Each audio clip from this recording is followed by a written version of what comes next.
mentioning before the break that stock market investors are still in an enthusiastic mood these days. We have seen all-time highs in North American equities. And to put it all in perspective, we're joined in studio by Jay Balli, CEO and Senior Portfolio Manager at AIP Asset Management. Nice to have you with us.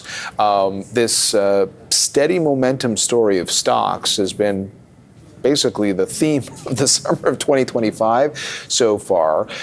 How have you observed this sort of bullish behavior by investors? Sure. John, thanks for having me on. It has been an interesting time. And so look, if you look at where we are in this cycle, you can understand the enthusiasm, meaning, if you look at it over a longer term perspective, what's going to happen in the next few years? Interest rates will come down, which is generally going to be good for the equity markets. Now, is the equity markets overly ambitious about a lot of the rate cuts? Possibly. And so what we always tell our investors is, look, being a disciplined investor means that in the good times, you're willing to rebalance. You're willing to look at your equity portfolio and say, look, I've done great with the equities. I've done great on fixed income. And so, do I want that all sleeve to get rebalanced again, right? Do I want to sell off some of my equities? Do I want to sell off some of my bonds? And do I want to reallocate to maybe non-correlated asset classes? Because at the end of the day, what you want to think about is that portfolio volatility, right? You always want to defend that. And so whether, rebalancing is a function of when things go bad, then you run around and say, I want to rebalance my portfolio, right?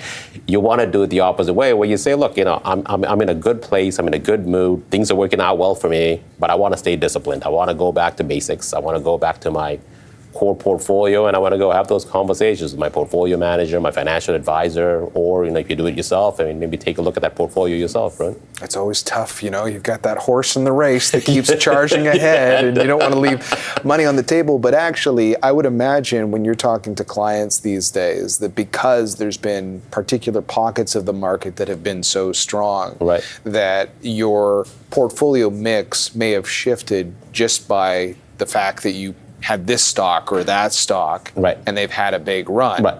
But that opens the door to looking at how your diversification story is playing out. Exactly. And that's a great time to have a conversation with a client too, right? Because they're in a good mood, you're in a good mood, you've done a good job, right?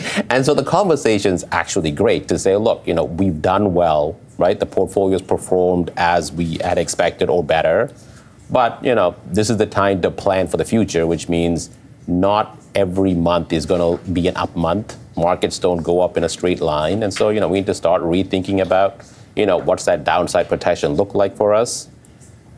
And on that note about non-correlated assets, like just sort of as an example, you owned NVIDIA and then you sold NVIDIA because you had profits from NVIDIA, and then you're interested in buying Shopify instead because that looks like that might sort of still keep you in the tech zone overall. Right. So when you think about trying to have exposure in areas that aren't overlapping, what goes into that? What would be some examples of how that works? I'll give you a good example. Okay. So if you look at your fixed income sleeve of your portfolio, right, you've got your traditional corporate bonds or investment grade bonds, and then you've got your private credit sleeve, right? And those two things are uncorrelated assets because the private credit sleeve is effectively loans.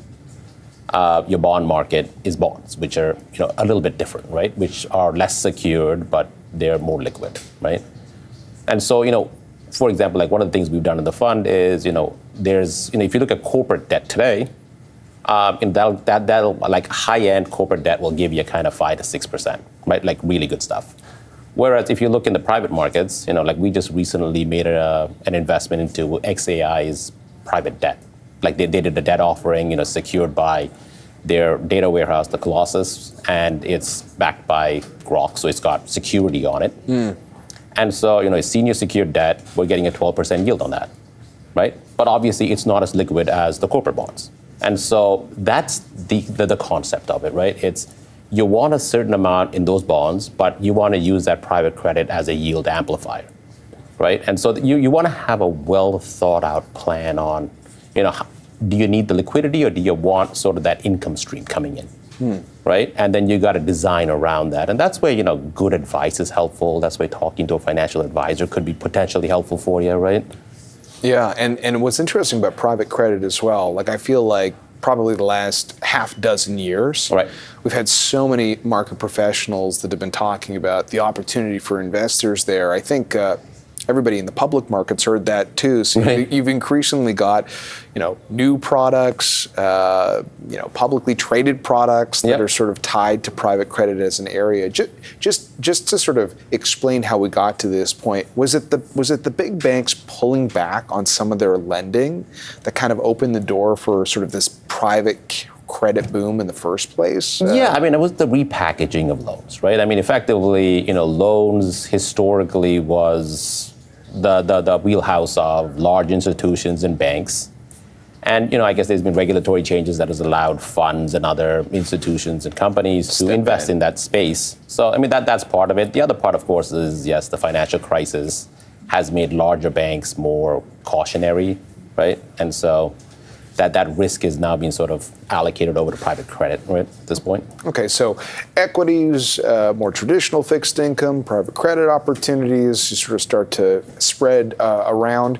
You did sort of make a comment about how going forward you see a lower rate environment. Would that be, I mean, we just had a conversation with a guest who just was citing the inevitability of a slowing U.S. economy. Is that why you think lower rates is sort of on the horizon? Or yeah. I mean, at the end of the day, trade wars are not a good thing. At the end of the day, it will slow down the economy, right? And the reality is most governments across the Western world have way too much debt sitting on their balance sheets right now.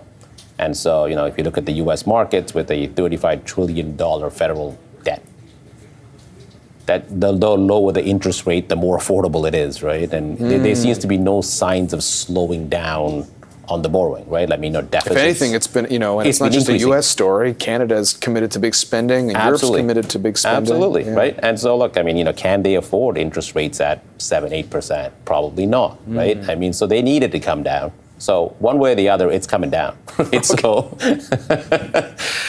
Great perspective, Jay. Thanks very much for stopping by. I appreciate it. No problem. Thank you. Jay Bala joining us from AIP Asset Management. We're going to take a quick break. Blue Ant Media is now a public company, and